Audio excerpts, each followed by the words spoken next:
যুদ্ধের শুভ লক্ষণ কি কি? একটা লক্ষণ হচ্ছে তার পতাকাতে ছিল হনুমানের চিহ্ন। দ্বিতীয় শুভ লক্ষণ কি?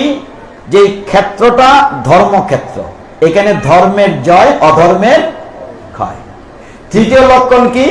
ভগবান কৃষ্ণ ছিলেন তার রথের সারথি, এবং এই যে অর্জুন ছিল কৃষ্ণের সখা এবং বন্ধু।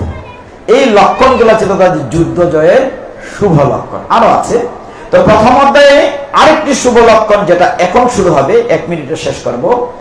শঙ্খের ধ্বনি।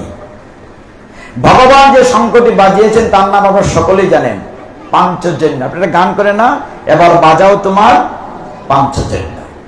যখন কৃষ্ণ এবং অর্জুনরা শঙ্খ বাজালেন, এত বিকট আওয়াজ হয়েছিল, বিপরীত পক্ষের গলা ভয়ে শুকিয়ে গিয়েছিল।